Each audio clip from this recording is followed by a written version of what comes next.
G'day legends, Blake here with another video, and this one is going to be particularly targeted to my UK viewers. I've often wondered what happens if I put regular old tea bags in my aquariums, so I've done it for a few weeks now. Let me show you what happened.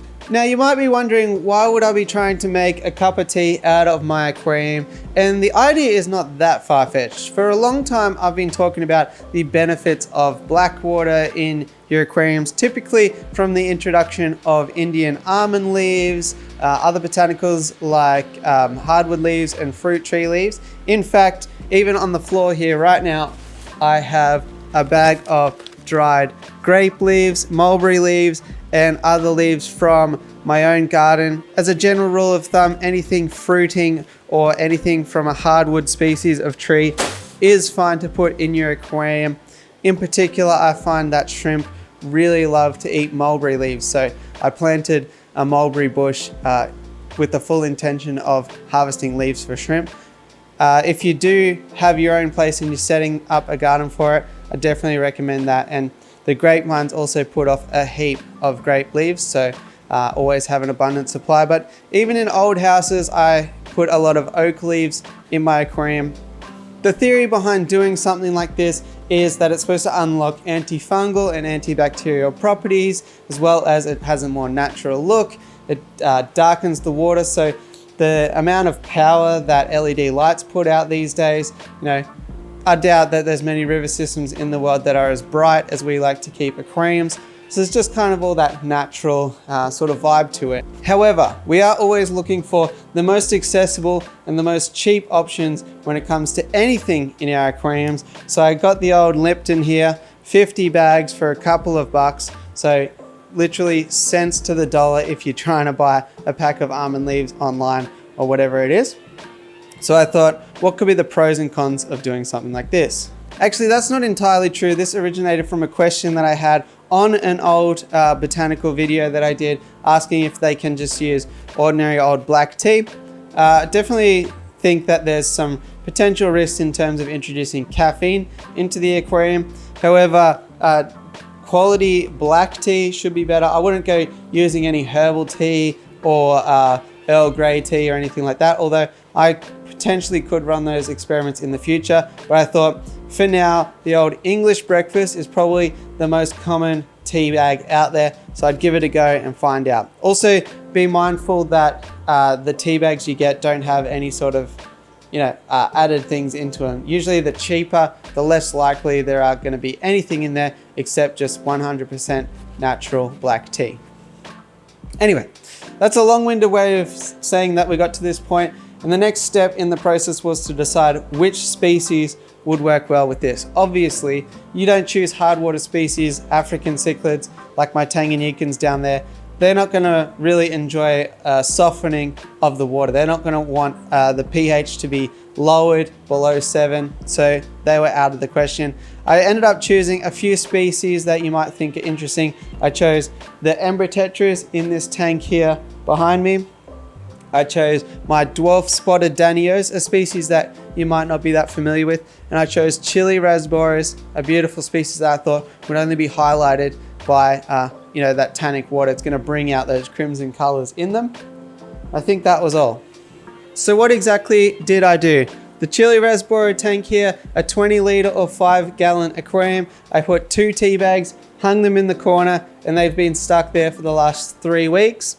What I noticed was a real vibrancy in their colors start to emerge. They seemed more confident, more likely to get to the front of the aquarium, and overall just seemed to be turning on more color, seeming more healthy, and I just think there was really no detractions to anything I observed there within this 3-week period, adding 2 tea bags to a 5 gallon or 20 litre tank. I did no water changes in this time either, and I left the bag in the entire time.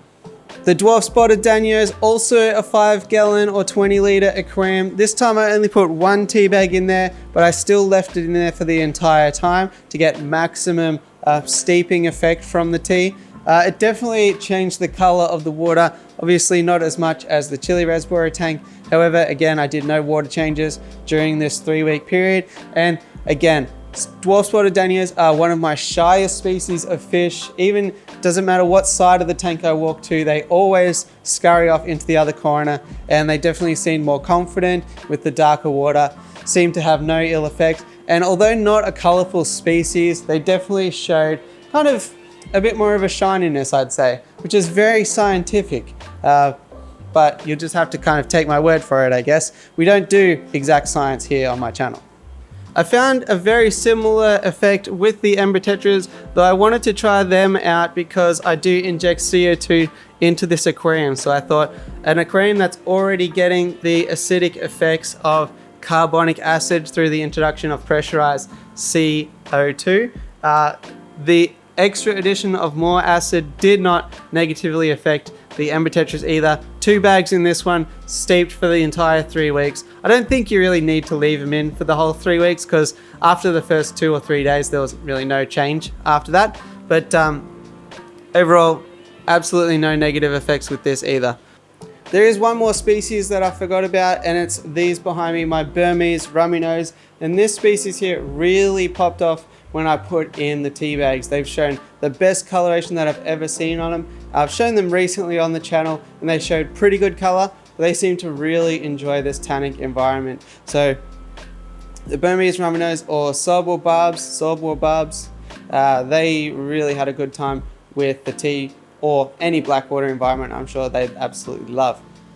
I understand though that just saying we don't do exact science isn't really enough for this video, so I've done a test strip in every single one of these tanks, as well as a tank that I did a full water change on today. So let me show you what actually happens to the water. Okay, so we've got 5 test strips here from the old API 5-in-1. I know that's going to spark enough debate about accuracy, but you know, I think it will serve the purpose for now. So we got nitrates and nitrites here. This one here in the middle. So I should tell you which tank these are. The full water change today, the Ember Tetras, the sorbor barbs, the Dwarf Spotted Danios, and the Chili Rasboros. That's what these all are. So this one here should be the control, which, as you can see, there's no nitrates in there, so that makes sense. Ember Tetras, no nitrates, and the sorbor barbs probably need to do a water change on there. Quite a few nitrates. We're not really looking for that anyway. Mainly we're looking at pH here today, which is this line here. So typically straight out of the tap we've got about a 7.0 pH. The Ember Tetra one, we have a 7.5, which is interesting because it does get CO2. However, there must be something in the sand here perhaps that is putting a little bit more into the water than I had realized. The other 3 really quite consistent, probably got about a 6.5 pH, I'd say. So it's most likely dropped the pH from about 7 to 6.5. Not too much, but enough that a softwater fish is going to enjoy a little bit of that. The KH has pretty much remained the same, which is no real big surprise. And the GH looks a bit strange, but the center where the sort of droplet of water has been pretty consistent, which also makes sense. So a small drop in the pH, which, if you know about water chemistry, that might happen on its own anyway, just through the way that water with no KH works. Basically, there's no elasticity in what's holding the pH there, so it's free to swing about depending on the minor things that you have in your tank. And of course, fish putting ammonia into it is going to make the water a bit more acidic. It's a bit kind of more sciencey than I like to be anyway, but the point is that it's not going to have a dramatic effect from the experiment that I did, that even 2 tea bags for an extended period of time didn't drop my pH to like 4 or anything like that. So I think that's comforting to know. Now, obviously, this doesn't mean that you should rush out, grab 100 tea bags and throw them in an aquarium. This doesn't mean that you should even grab 2 tea bags and put them in any aquarium. This is just something that I thought was interesting. And now if I get the question, am I guaranteed to have my fish pass away if I introduce a black tea bag into my aquarium? The answer is, with the 3 experiments, loosely, we'll call them loose experiments, did anything happen negatively? No. Did some positive effects happen?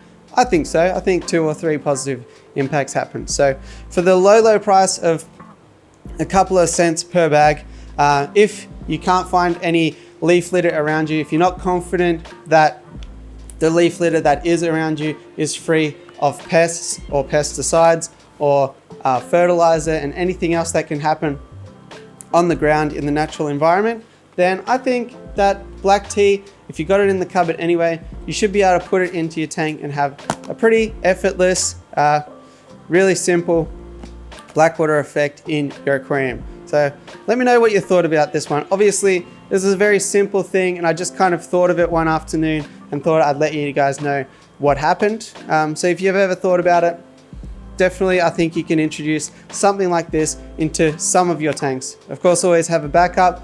Hopefully you found it interesting. And if you did, it always helps me out to smash like, hit subscribe and all that fun stuff. And hopefully I'll catch you on the next one. Thanks for watching.